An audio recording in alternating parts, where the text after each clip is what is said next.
guys, welcome back. If you're new here, I'm Katie, and today we are doing my June reading wrap-up.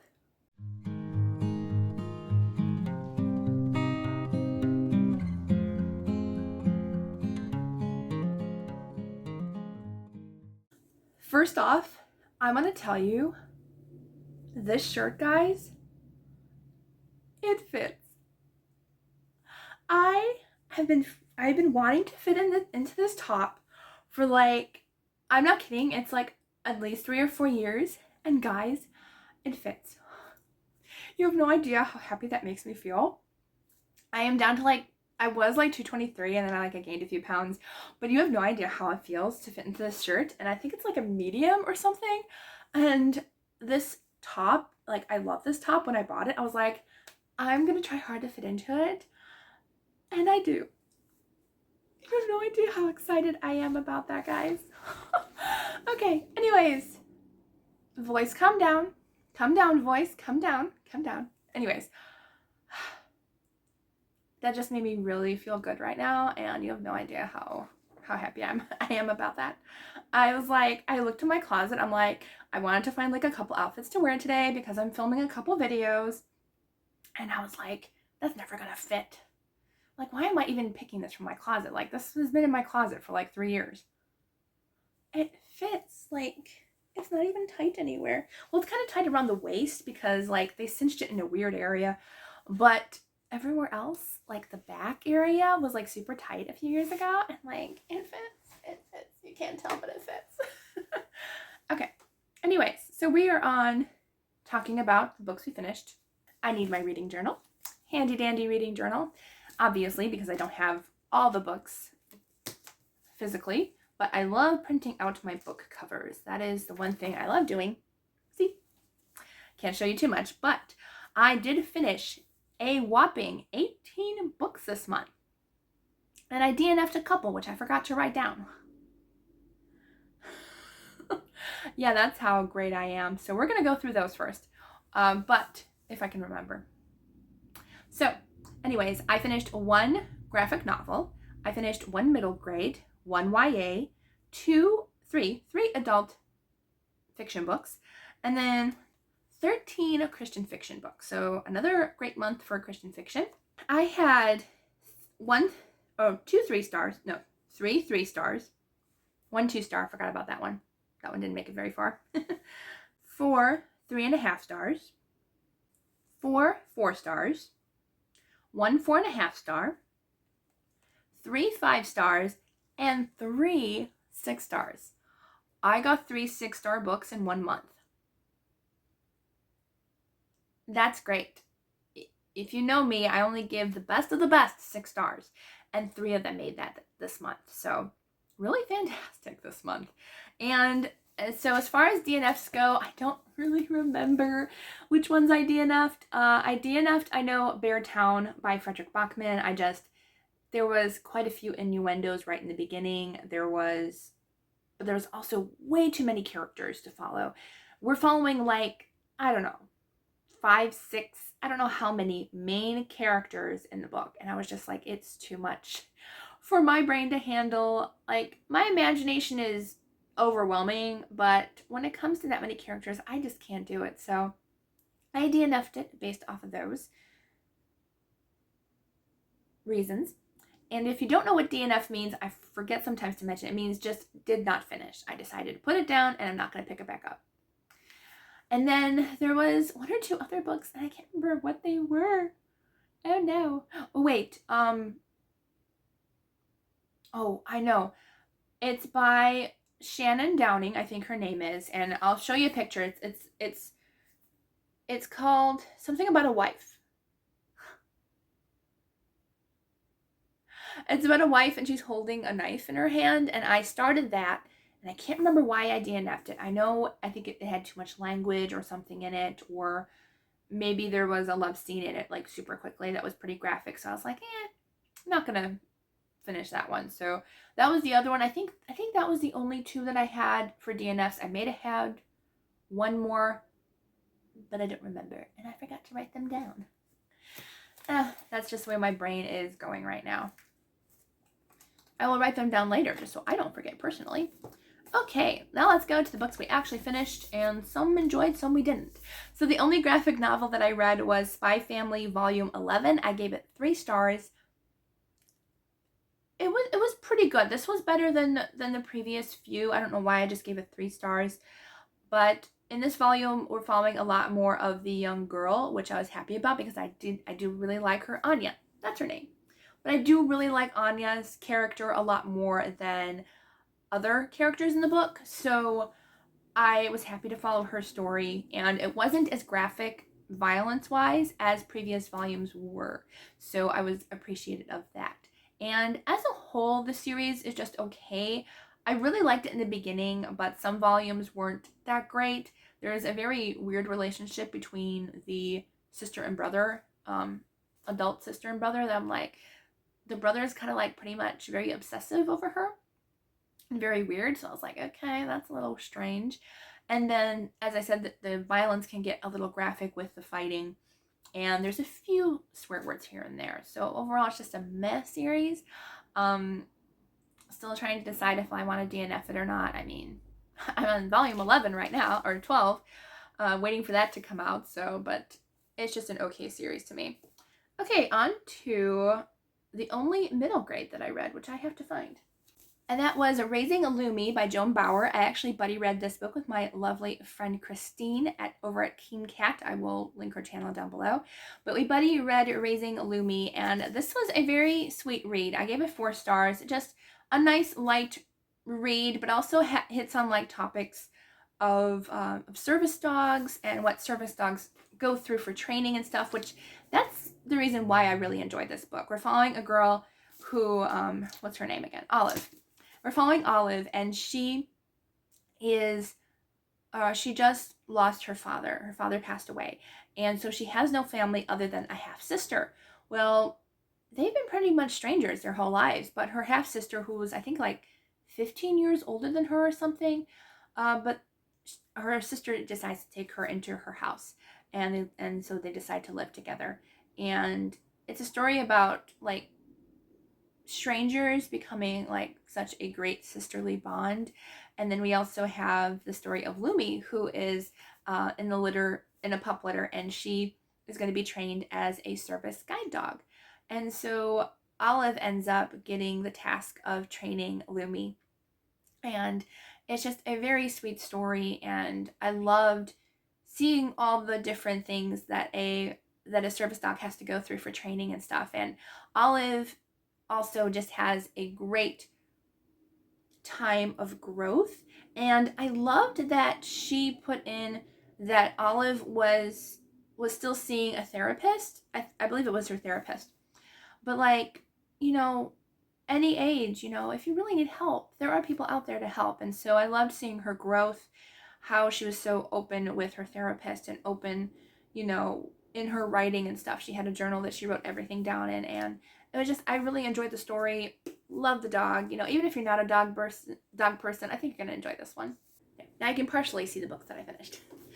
Okay, the next one that I read one YA book, which I found out the author, I believe, is Christian. So she did have a little bit of faith. Not too much, but she had a little bit. And it was the Wormwood Abby by Christina Bear. And I really enjoyed it. I gave it 4.5 stars. So close to 5. Honestly, if I think about it, it probably would be 5 stars. But it was just a phenomenal fantasy read. There really was no magic in it, so pick it up and read it.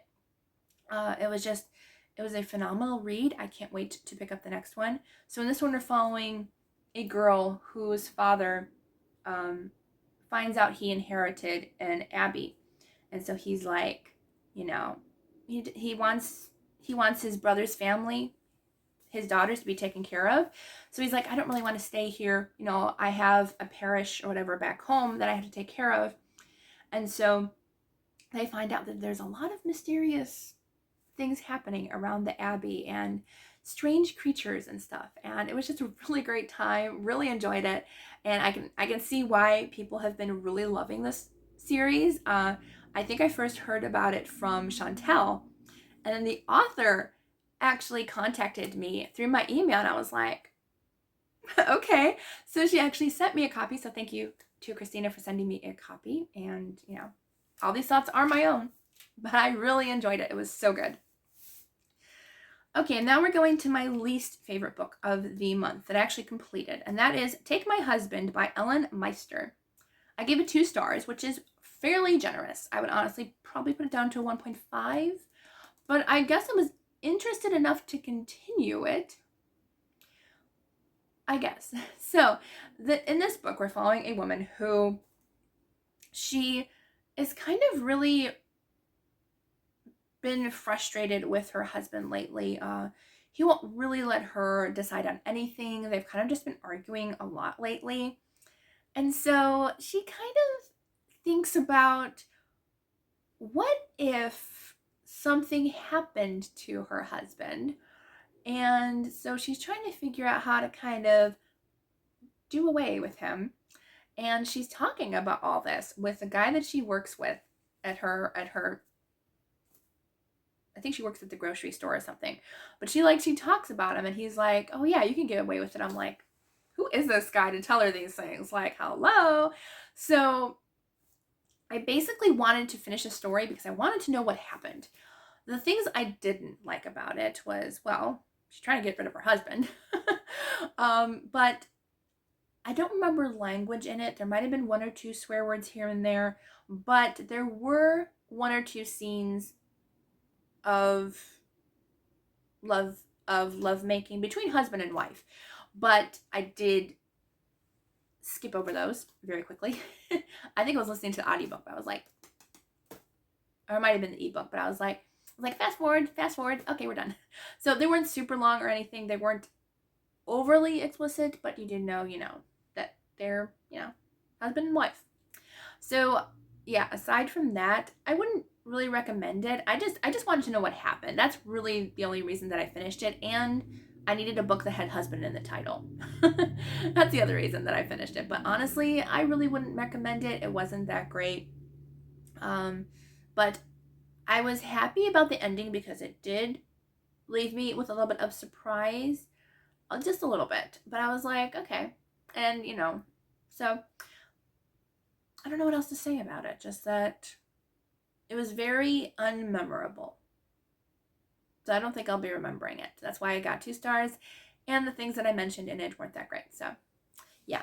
Honestly, I would have DNF'd it after, the first love scene. But I was like, it was very short and very easy to skip. But I was like, eh.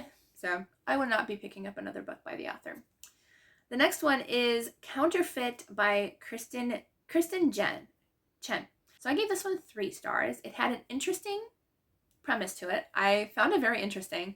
And I don't think there was any love scenes in it. There was talk about it once or twice, but there really wasn't any. There may have been 1, but it was even shorter than the first one. So it was really short. And there was a few swear words in it. So I always try to find you guys clean, secular reads. Sometimes it's really hard, but I will let you know content, and most of the time I do DNF it if it gets too much. So normally I usually DNF it anyways, but the premise got me, and this one wasn't that bad. It was they just, it was 1 sentence. So I was like, okay, we can get through that. But I love the premise of this one though. We're following a girl who, she's a stay-at-home mom, and she feels like she has no purpose. Her husband is pretty much separating from her. They're still married, but he's like, I want to live over in this city closer to work. You can stay here. So she pretty much is neglected pretty much. And she ends up getting into the wrong crowd and hanging out with a friend from college. Well, they start selling counterfeit designer bags. And it's a whole deal. It's a whole big corporation of counterfeit designer bags. And yes, it's real. And so it's talking about all those things. And that storyline really fascinated me, and seeing how she got into it and what went on. And so I did enjoy that. And yeah, just the whole premise of it was pretty interesting. And for the most part, it was a pretty clean read. I've been doing a lot of filming today. Okay, then I read an adult romance, an adult clean romance.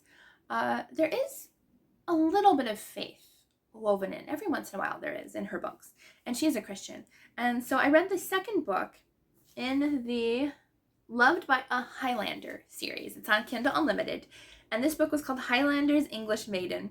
And if you know from last month, don't be thrown off by the covers on Kindle Unlimited. The Kindle book covers on Goodreads are completely clean, but the ones on Kindle Unlimited are shirtless guys in kilts. So just be warned about that. The content is completely clean.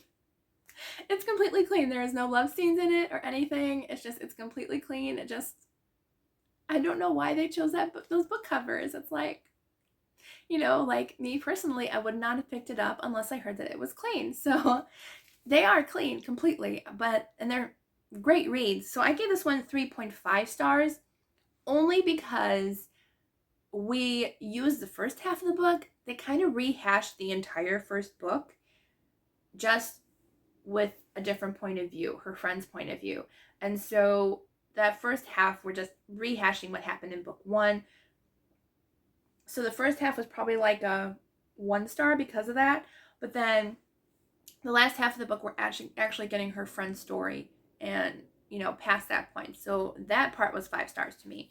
But I really enjoyed the Highlanders, the Scottish men, the Scottish Highlands. Love all that. Just don't be thrown off by the covers because it is a clean read. And it was enjoyable. Okay, now we're getting into all the Christian books that I read this month. So the first one was Counterfeit Love by Crystal Caudle. This is actually a book recommendation from my friend Jane Eyre Trump. So thank you, Jane Eyre. So I read that one. Got to see her last week. I forgot to say I read the book you recommended to me. I should have. I did. I saw her last week. Or 2 weeks ago now. Should have said something, but I forgot. But anyways, I did read it and I gave it 3 stars. I love the premise, and I think I would have enjoyed it more in a physical book format versus audio. There's just some of those books that you read just need to be read physically versus audio, and I think that was one of them. I did enjoy the storyline though a lot. It's about a woman who finds out that her family is involved with counterfeiting. Yes, I read 2 counterfeit books in 1 week. But this one is about a girl who finds out her family's in the counterfeiting business, and the police think she's involved. Well, obviously she's not, but she's engaged to somebody, but then her ex-fiance comes into the picture, and so we're like, who's she going to end up with? But we really know who. We do. Right from the beginning, we know who she's going to end up with. Not going to tell you, but yes. So I did like it, and I like it enough to continue the series to see what happens. I read The Roads We Follow by Nicole Deese. I gave this one 3.5 stars. I don't think I loved it as much as other people did. And again, I think it was the audiobook wasn't for me. I did end up listening to the audio just so I was able to finish it. But this was kindly sent to me by Baker Publishing. I did do a review of it, so I will link that down below as well. And this is about a girl named Reagan, and Reagan is the daughter of a country music legend.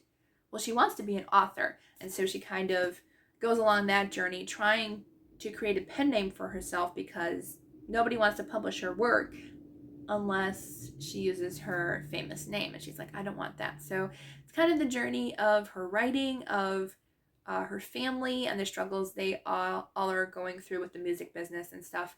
I did enjoy that part. I just found a lot of the parts a little bit slower for me, and I couldn't really connect with the characters that much. But I did really enjoy the storyline, and the romance was okay. It was okay. But I don't know. I still think I enjoyed the first book in this series a little bit more. But I think the majority of people like this one more. So don't go by me. Try it and read it for yourself. The next book that I read was A Dog Days of Summer by Kathleen Eyre Barbeau. This is the second book in the Gone to the Dog mystery series. I gave this one 3.5 stars. I think it would have been more if I read it like in one sitting or a couple sittings, but I think it took me like a month and a half to read it because I was reading other books at the same time. And so I didn't get as much out of it as I thought I would. And I wouldn't say they're standalones, but so far we've been following different characters in each book, but it's still like the same town, and it does have to do with the animal rescue business. So I would say read them in order, but they are a good time. Mysteries happening. These ones definitely, I don't think there's murder in them. I don't think the first book did either. So if you're not a fan of like murder in your cozy mysteries, I think you'll enjoy these. These were a really great time, really enjoyable reads, and I definitely want to continue the series. I don't know when, but I will, because they are a good time. I read this book on vacation a few weeks ago when we were on our way to Michigan, and that is Depending on the Cowboy by Jill Kammerer, and I got to meet her as well. It's a love-inspired book. Oh, I have a copy of it. Never mind, I don't. It's a different book that I have by her that I bought on vacation. They didn't have that one there. But I did finish this one, and I enjoyed it. I gave it 4 stars. This is about, well, a cowboy. All she writes is cowboy love-inspired books, which I think is phenomenal. Who doesn't love a good cowboy romance, right? I mean, some of us might not, but I do enjoy them. So this one, we're following a girl who has recently divorced her husband, and she's pregnant.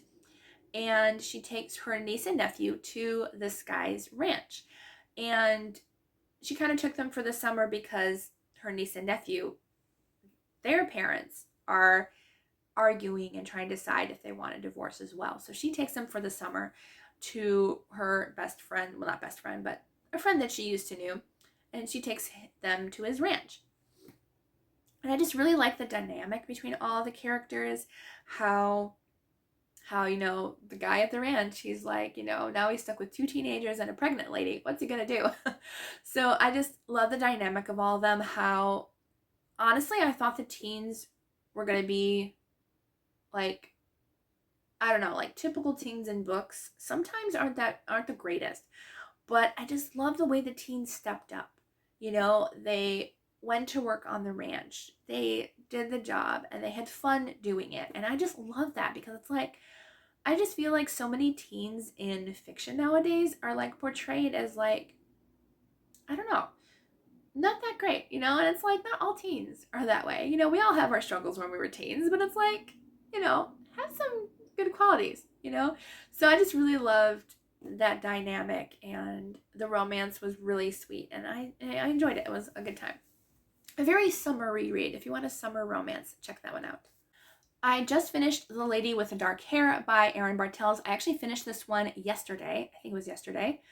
And I still have to do a review for it, but it will be up yesterday when you're seeing this. So I did do a review for this. This was sent to me from the publishers as well. So thank you. And I really like this one. This one actually came out a few months ago, and I just finally got around to enjoying it. I ended up giving it 4 stars, and I really just love Erin Bartels' writing. This one had a little bit more romance in it than her other one that I read by her, but I still really liked it. And if you like just interesting things that you never really heard about, or interesting stories that, I don't know, they're very differently written than a lot of authors that I've read. Well, in this one, it's a dual timeline. I don't think her other one was that I read. But we're following in East Lansing, Michigan, present day, and Toulouse, France in 1879. So we're following the girl nowadays, Esther, and her artist mother. Her artist mother has, I believe she has schizophrenia, I think. And so she's trying to take care of her mother while also building up her art business and her art gallery. And we're following those characters along with back in the day when we're following a female artist named Viviana, and she is an orphan turned fugitive. And so we're following her journey and how the author connects everything and in between 2 storylines. And I felt like the author did a great job at connecting both storylines really, really well. I think it's probably one of the best ones I've read, that it felt very seamless and very well done as far as both timelines going together. But it's very artistic forward. We're seeing a lot of the art culture and painting and stuff. And it was just a good time because I love painting. I love art history. So it was a really great time, and I really enjoyed it. I think the only reason I didn't give it 5 stars was I didn't really like there was supposed to be a romance in the past. I'm not going to spoil anything, but I didn't like how that went. Okay, then I read The Inn at Ocean's Edge by Colleen Coble. That was a friend pick, which, side note, I broke that jar the last video I filmed. So, yeah, thankfully my mom was so kind and came up and helped me clean it up. So that friend jar is no more. But thankfully to God, I do have a list of all those books on my phone. So I have not lost all of your friend book recommendations. I just have to rewrite all of them. Yeah, that was fun. Okay. Anyway, so this was recommended to me by Tammy over at the Protagonist Pub, since they didn't have the first book that she recommended to me at my library. And I really liked it. The Inn at Ocean's Edge was a new series starter that I haven't read yet from Colleen Coble. I've read most of her books, but that was one series I haven't. So I thankfully that she recommended me that one. And it was good. I gave it 4 stars, and it kept me very entertained. It kept me guessing pretty much until almost the end, and it was just a good mystery. We're following 2 different characters, Kate and Chloe. Can't believe I remember their names. But Kate and Chloe, and they're trying to figure out the connection between them. And Kate has like a really bad terminal illness where she needs a donor, and so she's trying to find her family. Chloe witnesses a crime happening and nobody believes her that happened, so she's trying to figure out what happened with that, what happened to this lady. And so we're following both of these characters, how their stories connect in some way. And I think Colleen Coble is one of the best at doing that, at connecting characters and how they connect with each other. So definitely check it out. It was good. And I can't wait to continue that series. I don't know how she's going to continue it, if it's going to be the same characters or new characters. I don't know, but I'm excited to continue that. Then I finished When the Ocean Roars by Charles C. Estes. This was actually sent to me from Just Read Tour, so that was fun, and I got to read it. So it was a really, really great time, and I really enjoyed this one. I gave it 4 stars, but I changed it and gave it 4.5 stars before coming on this video. I was like, this just feels a little bit more closer to 4.5. So I really like this one. We're following a man who is a martial arts superstar pretty much, and he goes to Japan to defeat the champion there. Well, he runs into a girl because one of his martial arts friends pretty much tells him, you gotta take this train to get back to the hotel, but he kind of lied to him. But it actually turned out pretty good, because he ended up meeting a lovely woman in Japan who he ends up falling in love with, even though he says he doesn't want to, because like he's concentrating on work and on his martial arts. He can't get too close. But I really enjoyed it. The faith in here was really good. I really liked how our main guy character Keen, how he had really good morals, and like he struggled a lot growing up, but like his faith kind of grew, and I just really like that. I love their dynamic. I will say this is definitely more heavy on the romance than a lot of books. Like it's mostly romance in the entire storyline. But I did really enjoy it, and I would definitely be interested in reading more books by this author, because it was definitely different than most romances I've read. I was trying to find this book. I read The Song of Sourwood Mountain by Anne H. Gabbard, and this is another review book, so I will link that down below, from Baker Publishing. And I really like this one. I gave it 5 stars. I really think that Anne H. Gabbard has a fantastic southern style to her writing and a story voice.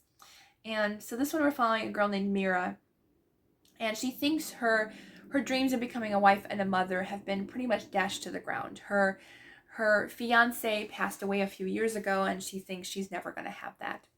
Well, then a preacher comes from a small town, and they used to know each other from school days. And so he's like, well, I need a school teacher for the town I live in. Are you willing to help that? And by the way, will you be my wife? And she's like, what? Like, we don't even know each other. Like, we barely knew each other in high school. And so she says, okay, I'll pray about it. But she's like, I'm not going to pray about it. I mean, this isn't what God wants for me. Yeah, right. Well, then all the doors close to her own path in life, and she finds herself in that small little town, married to a preacher. And so it was such a sweet story. And again, I really love the little girl in this. I don't remember her name, but I just really loved her character. Ada June. I flipped right to her name. So I must have needed to say that. But I loved Ada June. I loved her character and how she brought the family closer. And, there's a little bit of mystery going on. There is death of a loved one in here as well, but it was really good and I really enjoyed it. I really need to reorganize my books because I lost track of another one today. It's like the third book today in filming that I have lost track of books. Anyways, I read The Foxhole Victory Tour by Amy Lynn Green. I think that was the first book that I read this month, but I gave it 5 stars. I loved it. I thought it was so good. And this was another book that I left for a review from Bigger Publishing, so I'll link it down below.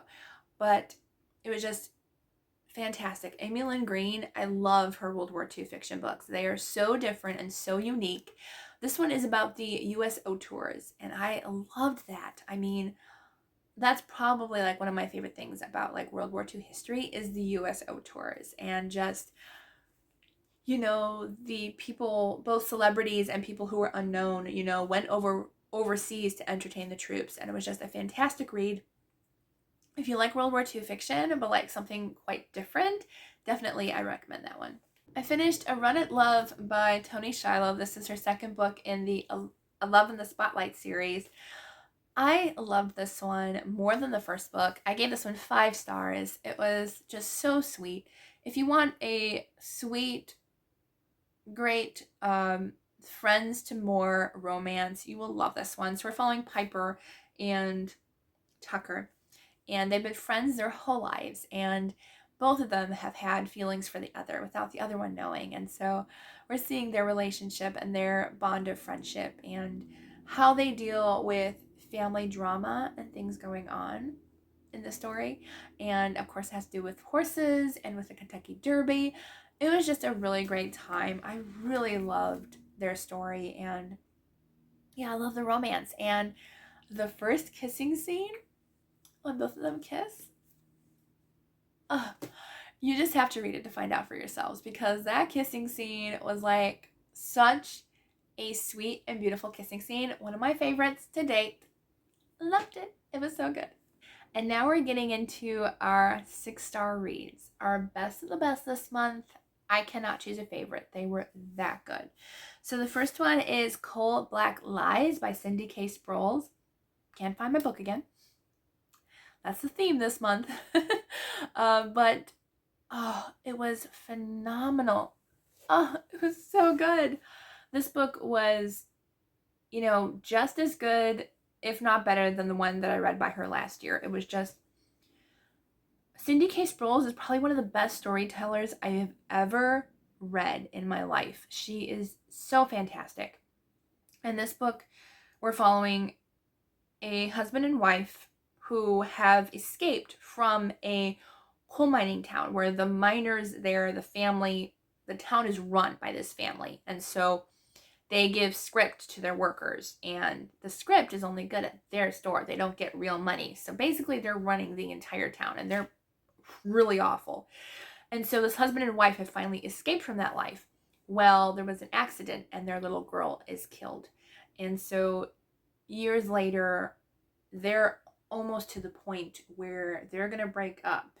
And it also does talk about suicide, just so you know. Nothing happens, but it is talked about quite a lot in the beginning. So just, I'm warning you right from the get-go, that's what happens, like right in the first few pages is the man, you know, thinking about it. So just so you know, going into that, I want you to be prepared for that. But past that, the rest of the book is just so sensational. I want to read all of her backlist. It's so good. But we're following them as years later, and near their daughter's gravesite, the man sees a little girl, and he's like, what's a little girl doing in the middle of nowhere? Like, where did she come from? Who is she? And so he's like, okay, maybe she's just a figment of my imagination, you know, maybe she's a ghost. I don't know, you know. He doesn't believe in ghosts, but he's like, I don't know who this is. But then he realizes that, no, it is a little girl, you know. She's, you know, pretty much in a torn nightgown and no shoes, and she looks hungry. And he's like, you know, she looks happy though. She's like dancing and singing, and you can tell that she has a disability, and I believe it's Down syndrome, but they didn't know what it was back then, but they describe it. And so he, you know, warms himself up to the little girl and tells her, you know, hey, you know, here's something to eat. Where are your parents? She can't say anything, you know. So she sees the wife and she runs towards the wife at the house, and he's like, oh no, like I gotta warn her, the little girl's coming your way. So basically they take the girl into their house and they're trying to figure out what's going on. Who does she belong to? There's a big intrigue going on around this little girl, even though she can't speak. And it's just so great. The little girl, they name her Audi. She had me wrapped around her finger the entire story. She was the sweetest, most wonderful little girl I've ever read in a book. I loved her character so, so much. And I don't think any author could have written her any better. She was just so cute and so sweet. And just trust me, you have to read that book. It is so good. And I loved it so much. Definitely in my favorites of the year. Even more so now that I'm thinking about it.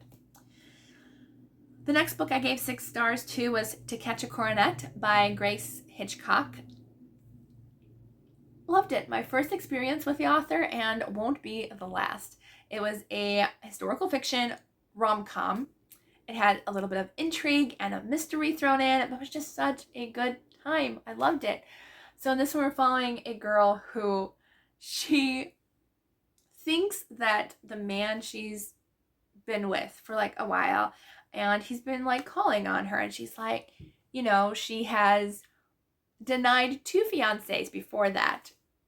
And so she's like, well, maybe this guy won't ask me to marry him because I have denied 2 suitors before.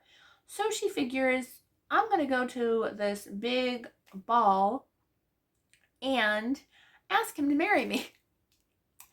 You can see how that turned out, right? I mean, yeah, the poor girl. Anyways, so she ends up traveling to, I believe, a different country, I think. But she travels across the ocean to relatives in England, and you know, the news followed her there too, apparently.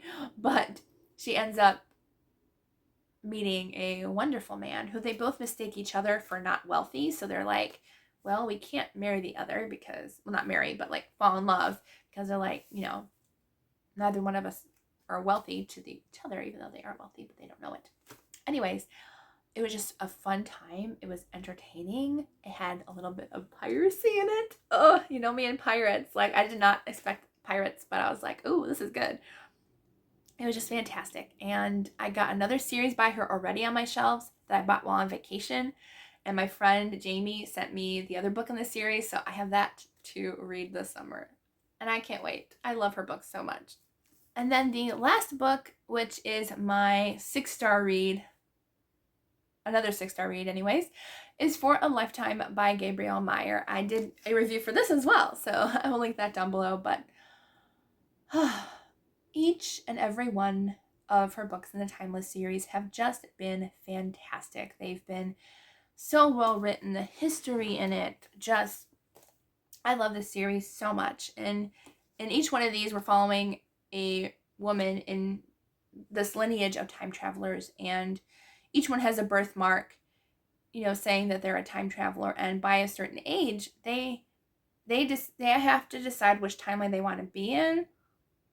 But of course, God has plans for each of their lives, and it's just so good. And there's a certain part in this story where I was like, I was praying that something would happen, and it did. So I was like, yes, I knew it. Like, I was hoping. So yeah, it's just phenomenal writing. And her next book is about pirates. The one after that, she told me about when I met her a few weeks ago, and I was like, girl, you could write like 100 of these and I would love every single one. And I just, it's so good. It's so good. And it just, it makes me so emotional. And I will say this one was a little bit slower in the beginning to me, but by the end I was like, you had me hooked and you weren't going to let go. So it was that good. And I really enjoyed it. So those are the books that I finished physically, plus all the other books that I read, because there were a lot of books that I did not have physically, and I have to try to find space on my bookshelves because I don't know where to put those now. Anyway, so let me know if you enjoyed any good books in June. I had a pretty good month, actually. It wasn't bad. A few DNFs, but that's okay, and a few that were just meh. But overall, I think it was a pretty good reading month. All right, so I hope you all have a wonderful day, and I'll see you all in the next video.